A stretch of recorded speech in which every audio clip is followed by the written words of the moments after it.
Hey everyone, welcome to another episode of Business Wine and Cheese. Welcome. Got Theo and Christian here as your host as always. Today we have an excellent guest, Daniel Hakim from Club United Business. Is that right, Daniel? Yes, mate, you should know. You remember. Well, I always get confused between, is it Club? Like, what do we, Yeah. I don't want to interrupt your introduction, but that is very poor, right? Very poor on behalf. That is an actual problem with our brand name at the moment. We've not to digress and take things away from you, but we're actually doing work for CUB. So when we see in our calendar, we always get confused between what's actually happening, whether it's at a Cub event or we're doing something for CUB. Anyway, I digress. So, mate, thanks for joining today. We have gone back to one of our favourites, Rosé from Empathy. Yeah. Unfortunately, you can't join us in person today. But what do you got over there, bud? Got a nice cognac. Very good. I don't know what it is, but it must be expensive because it was on the top shelf here at the Sydney Club House. Very good. Well, smells nice. Virtual cheers. Wait, he's got a pour. Cheers, lads. Cheers, Thank mate. you for having me on. Cheers. Thank you. So this is the first, and we'll see. I'm not sure if we'll continue to do these episodes via Zoom. We might be forced to, but this is the first one, mate. So thank you for being the first one via Zoom, although we've sort of been forced into it. Now tell me, we usually start off with an origin story. So go back as far as you want to go. What makes you you? Yeah, speaking for me, I was born in Sydney, and both my parents migrants. So my dad's from Lebanon, my mum's from Mexico. They came to Australia both very poor, not separately when they were kids. I born in Sydney. I did my high schooling in Paris. So dad ended up being a great entrepreneur and had a very successful business. And at the time, he was expanding in Europe. And so I lived in Paris at an international school for maybe from the age of 14 until I came back, graduated Sydney, and then I went back again for years, 14 till 19, but with a bit of an on and off period. Yep. Which introduced me to a lot of, introduced me to the benefits of having a very strong network. I went to the international school there, which was basically with just kids of families of really big business and politics and wealth. Do you guys speak French there, or did you actually speak English? Or no, we spoke English. Yeah, I failed every class. yeah. After a couple of these, I could speak a bit. Oh yeah, no problem. No problem at all. Oui. This is when I was young, so I was 19, and I got kicked out of uni. I went back to Sydney. My parents put me in Macquarie Uni then. I went one day, and I just was like, this is not for me. And so I started working, and I liked working. I never stopped. I just kept working until eventually, maybe when I was 20, what was I? And eventually I got anxiety at one point. I felt a bit not great, which I think is something that a lot of young men go through. Yeah. When you in your head you're this, but in reality you're still this. Right. And there's that differential that gives you a bit of a kick up the arse. The expectations. Yeah, and but I had full intentions of fulfilling that, and so at the time I was working, but I was working in family businesses and I was partying and doing my thing, and until eventually, I sat down with my dad and I said, "Dad, it's time I become a man. It's time I start. I feel ready," and luckily I'm blessed with very amazing mum and dad, and who not just backed me, but actually encouraged it and wanted it. And I opened a restaurant. Don't know why. What encouraged you to actually, what made you feel ready? What did you feel? What were you thinking? Cognac. I was drinking scotch at that point. What was that trigger point when you went, hey, you know? At one point I got really just distressed with life. Like, I just wasn't feeling good. And like, if you know me now or before that, it's never something you would particularly now. But back then life was really just happy. All I did was party and have a good time and have travel. I traveled, all the time. So no, I think I was working. Don't get me wrong. I was working and I was working hard, but I wasn't working as hard as I had to. Right. And I was very good at it too. So I was managing people when I was 21, maybe, who were much older than me. And I was learning how to get what I needed from people without telling them what to do. And I learned a lot of great skills. And then eventually I just think that, I don't know, I feel like my brain said to me, it's like, it's time to stop being an idiot and time to start kicking goals. Right. And I actually don't know if that was when I opened the restaurant or when I opened Cub. I can't remember. But I definitely had thought of Cub before the restaurant. Right. The restaurant was just kind of like practice. Yeah, so I honestly don't know. I got sick of not being what I wanted to be. And then I was like, fuck, I better start doing it. Yeah. Do you think having the having that comfort and having the success in your family gave you that comfort zone of not pushing yourself until you sort of saw, hang on, I should actually do something on my own?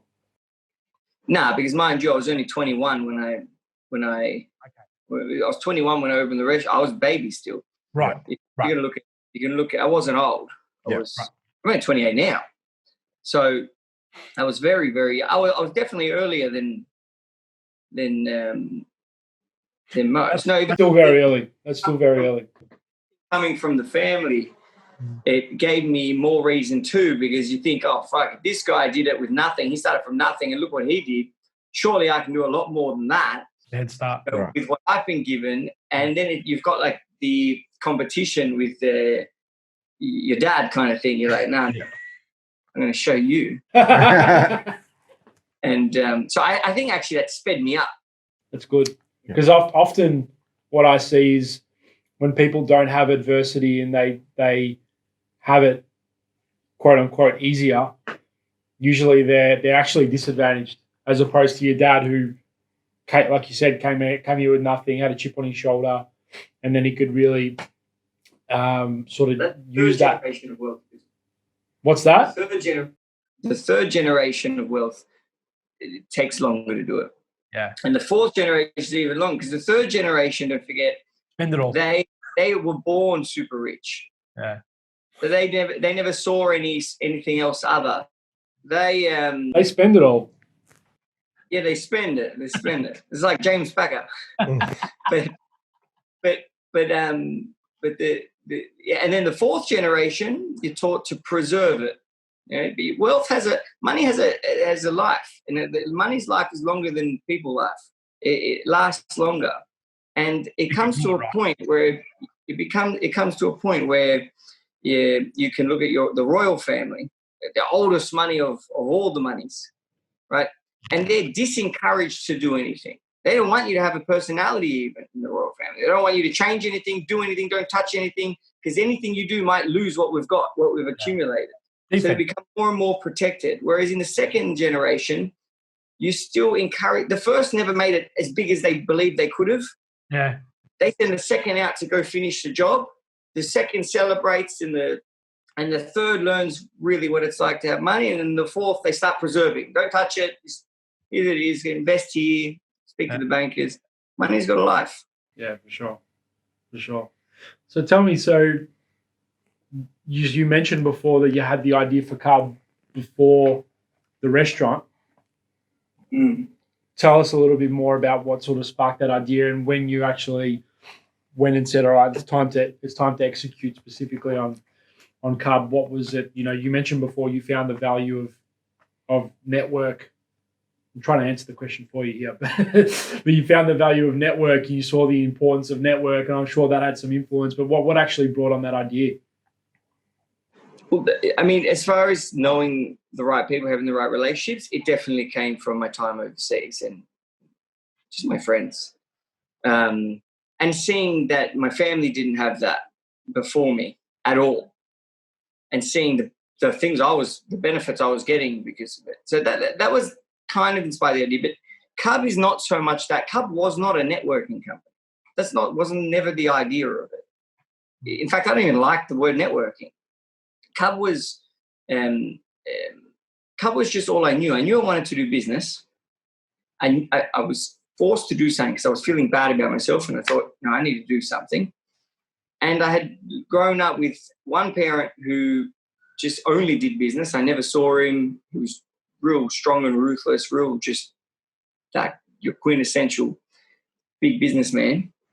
And then I had the other who was just family. Doesn't care about money. You can go any day. It's not what's important. Family, love, cousins, sister, your brother. And so I grew up seeing two things. I grew up learning two things. I understood family and community very well. And I understood business, and more importantly, I understood the actual business owners, the business leaders, the entrepreneurs very well. And Cub was very much just a marrying of those two things. And that's why Cub it's a business family. In fact, that's our new slogan, your business family. That's what.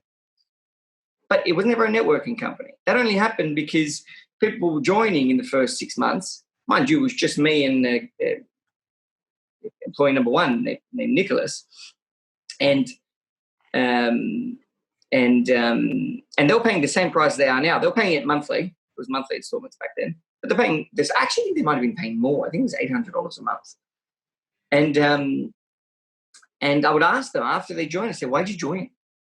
And they'd all say the same thing. They said, I just want to meet other people in my position. And so that's how that's why the networking started. You know, it was because that's just what they were saying they were joining for. We didn't know what. We were telling them, it's a group of amazing people. We didn't even have a pitch back then. I didn't even know what a pitch was. Yeah. I didn't. There was never sat down, what's the sales pitch? I think most people want to be part of something, and you've made that available. You know what I mean? Yeah. I don't know about you, but as business would like to be part of, like you call it, a business family. You know, other businesses just connect each other, talk about opportunities, you know, and just become one. You know what I mean? Yeah. And don't forget, business is scary. So business owners, entrepreneurs are the bravest people on the planet because they take big risk, and they can always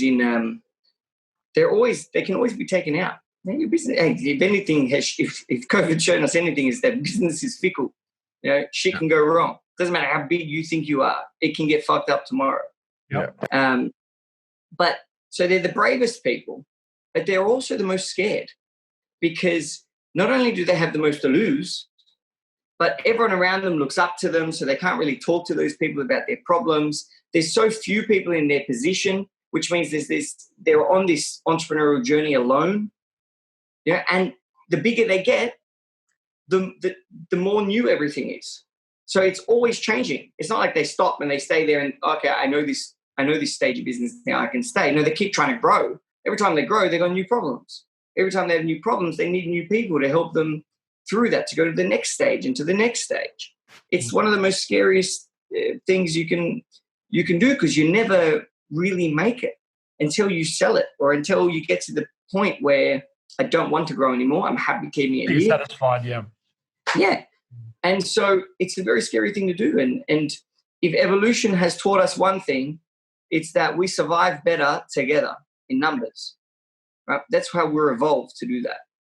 You're evolved to survive better. And your odds of surviving in business are much greater at Cub, surrounded by other smart people, or not smart, there's lots of ways to be smart, other business people who can share their experiences, share their knowledge, connect you to their network. You're much safer. And that's all you're doing. You're increasing your chances of success by surrounding yourself with a community, with a family. So what gets you out of the bed every morning? Where your passions lie with business in general? My business is hard. It's not an easy business. which I fucking didn't know when I was starting it. But Yeah. No, there's no easy business, mate. Yeah. Yeah, but Cub has its own unique challenges because there's no other company that does what we do, how we do it, for who we do it for. We're one of one, and no other company's ever done it the way we do it. Which means that we can't copy any other business model structure. We can't even have the same job descriptions or job titles. We just invented it out of nothing. So that's hard. That's hard in the whole. The second thing that's hard is you guys, is the members. You're the most volatile bunch of wackos I've ever met. But I love you. Yeah. In fact, I love you. I idolize business owners. That's why I do this. They're my favorite human beings on the planet. I think they're the most important personally, other than maybe mothers. But they're crazy. They go up and down. They have big ideas. They're hard to. They want to negotiate. They'll take opportunities when they can get it. They're very strong, so they're very hard for team members to deal with because unless you have a really strong team, which obviously we do now, your business, we can't control your business, so we can't guarantee, how your business is going. If someone leaves you and you have a business thing or someone's trying to take over or COVID hits, so our client base is also very difficult. And then the business model itself is a good model, but it's not the most scalable model compared to more modern style businesses. It's a services business. It's probably more scalable than a services business, but it is a services business. So basically, the big question every day is how to keep bringing on more members and keep improving the service offering. And how can we do that at a 10 times bigger scale? Yeah. Making financial sense at a fast pace. So it comes to a difficult business on a lot of fronts. But it's an awesome business. All we do all day is hang out with legends, learn stuff, and make new friends with successful people. That's so then it's super easy to get out of bed. So where does your passion lie within that? In the challenge. The challenge, right? Everyone told me, "Oh no, members clubs don't work in this country," which I figured out they don't. Members clubs don't work in this country. People have tried what you're doing. It's not going to work. Blah blah blah. And I was just like, well, I haven't fucking tried yet. So that's what I do. And we have successfully revolutionized an entire industry and modernized. We've built probably what I think is the best networking service without doubt in Australia, but I would argue the system we have is the best in the world. We're a highly profitable business with good cash flow. That's fun. And where else do you get to enjoy the F1 on pitch straight? Exactly. The reason I had to push this back was because I was at a member's house, who's one of the wealthiest guys in Sydney. He's a big boxing fanatic. He has one of the largest boxing memorabilia collections in the Southern Hemisphere. And I'm in his house. He's talking to me about business. He's telling me how to handle financial crises and recessions. He's showing me. I don't get to do that if I'm not in this business. I had with me from the office here too. The Sydney club head. We got the best jobs in the world. Now my next job is coming to talk to you legends. Yeah. I can't really, and I get to drink. You're drinking cognac. Very good. My passion is definitely the challenge. Yeah. If you were to ask me, is Cub your dream business? No, it's not. It's just not. Right? But it's a challenge. Partially, it's the hardest business. Right? I could be in other things. But I'm enjoying this because I invented it, because I love the people I deal with. I love you. I love the people I deal with, and I love the challenge. Right? Could I make money quicker other ways? Maybe. But I make amazing profits now, and they come in every month, and they come in every year, and every year they get bigger. If I'm to change heavily, I don't know if I would. I think I look at Cub as like the mothership. It sets me up for everything else I can do. If I want to have app or whatever the fuck there is. Or I've got the membership still working. I think that's a really good point you make, man. I think, you know, some of the smartest entrepreneurs that I've spoken to, and I've certainly stolen this concept from some that I've learned of. The reason I'm in a services business right now is to learn how other businesses operate. You know, it's not blowing up the world with profit, but I'm not doing it for profit. I'm doing it to let me learn how everything works properly, and then I'm going to go and choose the things that I'm most passionate about to go and do, and I'm going to know exactly how to do it. Yeah, that's a great way to think, because it doesn't happen fast. It doesn't matter what anyone says to you. It takes so many years. And if you can accumulate some great knowledge, a great network, it's the most important thing by far. Not because it's what I sell. It's just a fact. If you know the right people, if you are versing you, and you A has no network, doesn't know shit, no one, but you're probably a bit smarter than you B, and you B has all the right relationships, you A is going to get the life kicked out of him. He's gone. Yeah. You B win. That's the only real good thing, except for the fact that I had great fun at high school. The biggest advantage of going to a semi-private school, Catholic school, was the network that I got out of it. That's it. That's the only difference. Exactly right. It's very important, but that's with everything in life. Don't forget that. If you want to be the best at anything in your life, you need to surround yourself with those people. That's why the best biologists are all at the same biology school. The best gymnasts are all at the same gym. The fittest fucking people are all in the gym 24/7, surrounded by other fit people who do the same. Well, you need to find your community, right? Back in the day, the church was your values. It was your morals. You want to be a good person? I'll go to mass every Sunday. Do you know what I mean? It was. This is not a new concept. All we've done is we've applied it for business, and we've made it. Our operations are very big. Cool. We connect. So that's a good segue. So aside from your members, what do you focus on when you're growing your business? My sales. No shit. That's all you're going to give me, okay? I'll think about. Sales is always the first thing, because money solves all the world's problems. I don't care what anyone. Sales is short term, so obviously you need to build your brand, right? So, what do you focus on? Like, what are you guys thinking about this year and next year around sort of, you know, strategies around growth? Well, we're looking to double or triple the speed of our growth, which we have a plan for. That's the first, but our revenue growth comes from only two places, which is an issue with our business model at the moment. We have, and it's really only one place, it's membership fees. Yeah. Right. So we get new sales and we get renewals. We need to keep members for as long as possible, which really, the longest we can keep, the longest members we have are 5 years. But realistically, the longest we could keep someone is four payments. So 4 payments, 4 years. That's the longest. And 3 years is the 3 years is what most should do, right? Unless they're a small business, they don't get past the first year. But 3 years is what we want. So we have to look at ways to either bring in more in the front, and keep the existing for longer. So there's only 2 strategies. There's a new sales strategy and a renewal strategy.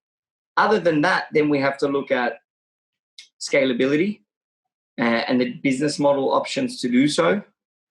For example, you know, people say, "Oh, why don't you franchise the clubs? Why don't you license the clubs? Why don't you get investors to come in?" And I don't think any of them are a good option. No. So what about geography? Well, we need more clubs. It's no problem. Yeah. But no, the solution is that we grow internally. So our membership team become club heads and they own that club. So, and you've seen that happen here in Sydney with Anthony, in Sydney with Calvin. He's got the CBD. You're going to see that happen in Melbourne, and Brisbane's got someone as well. Great. So how do we become heads? You want to do a job? Oh, well, I'll do everything. Don't worry. a club head, you'll make $1 million a year. I guarantee you that. Yeah. But it's the best business. You make big money. You learn heaps. You build a big brand and reputation for yourself, and you learn heaps times 2. It's the best. You get, it's like business school on steroids at Cub. But no, they're membership managers, so there are membership directors. Yeah. And then if they prove themselves, bang, it's all yours, bro. Go for life.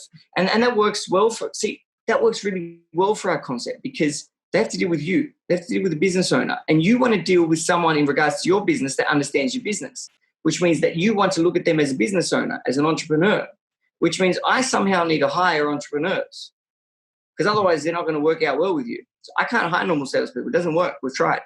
We need to hire entrepreneurs. The only way I can hire an entrepreneur is by giving them a business.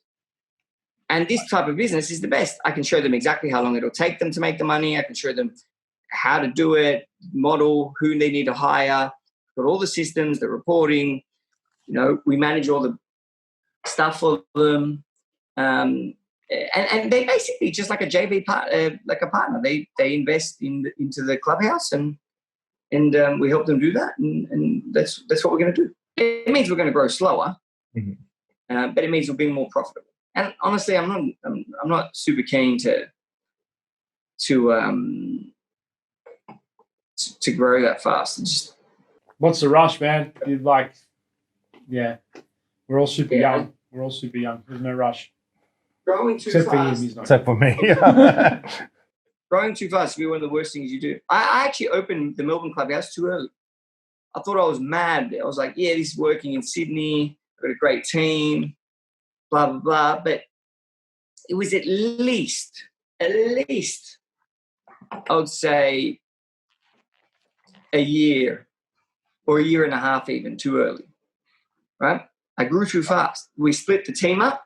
So we went from having one amazing team to 2 half-broken teams. We didn't know anyone in Melbourne. I wasn't from Melbourne, so we didn't know anyone. So we had hiring issues and team issues. And the reality of the situation is, the thing is, you can never regret doing something because now we're in this position we are in Melbourne because we started it so early anyway. Yeah, right. That's right. Yeah, but if you were to look at the numbers, and I probably learned a lot more too because of that, but if you were to look at the numbers, I could have stayed in Sydney for an extra year, built up more profits in Sydney, started hiring people from Sydney for Melbourne, and kind of slid in rather than break up. The lesson I learned in that one was don't fucking break what's great. Yeah. Just because it's great whole doesn't mean it's going to be great like this. Yeah. So that was a big lesson. I don't regret doing it, and I fucking love the Melbourne clubhouse, and the Melbourne community is super. They're more engaged in the Sydney community actually, but it was a lot harder for me to get it to that point than it was in Sydney because I was split between 2 cities. I didn't know what to do. Yeah, and I mean, you've got, obviously in Sydney, you've got a stepping stone, you've got a starting point. You're from there, right? Yeah. Where Melbourne, you sort of have to start from scratch. Obviously, you'd have networks where people would have offices in both, but it's sort of starting from scratch. So look, man, I think that's we've covered a lot. So I think I don't think you're ready for what's about to happen, but I think you'll like it anyway. So we've got something called the lightning round, where Julio Iglesias over here he's going to ask you a bunch of questions. That's why he's still got his glasses on, so he can read his phone. Yeah. Although the text is this big. Yeah, I actually made the text bigger because I couldn't see it.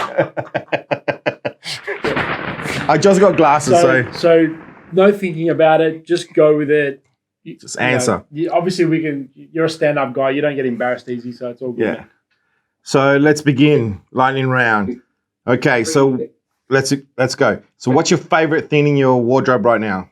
Oh, like a jacket I wear to work, like a warm jacket for work. Great. From the Bespoke Corner Tailors, who are members. If you were a spirit animal, what would you be? Lion. I knew you were going to say that. I'm the fucking king. What is the best piece of advice you've received? They can copy what you do, but not what you're thinking. If you had a superpower, what would it be? Fly. What is your favorite movie ever? Oh, wow. Ah. It's a toss between Lion King 1. Too shit, by the way. And Wolf of Wall Street. Okay. Let's not go there. I know. Let's not go there. Who would play you in a movie? Oh, no one's ever asked me that. Can't be any of the blonde guy. So it has to be someone like, like from the old movies. Who'd be mad? Joe Pesci. I see that. I see that. Or what's his name? The main guy, not De Niro. Pacino. Well, De Niro would be cool too. Yeah. But from The Godfather, the guy that takes over the... Pacino. What's his name? Al Pacino. Yeah, Pacino. Yeah. That would be mad. Al Pacino would be him. Perfect. Have you ever tasted soap? Yes. Everyone says yes. What's your middle name? Antoine. Juan. Antoine. Okay. What makes you smile? My family. My family. If you were famous, what will you be famous for? Being heaps rich. What? And probably get into some trouble. What new technology will transform the future? It's such a lame thing to say, but it's going to be this AI bullshit. It's just going to be. It's either it's that or, and I was never into it until I really started looking into it and kind of understanding what it is. I don't want to fuck up your lightning round, so keep going. Yeah. Thanks, man. Appreciate it. What is the most frequently used emoji? I don't know. I just do the X a lot. Oh, no. The rocket. I do the rocket.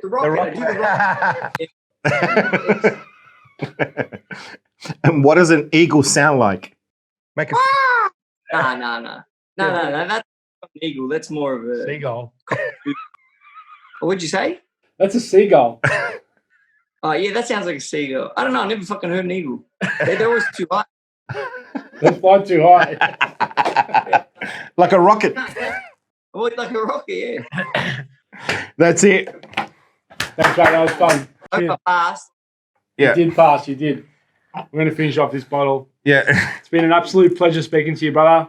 Thank you so much for joining. We'll see you Next in time Sydney. we'll do it in person. Yeah, we'll see you in Sydney. Yeah. Hey, do me a favor.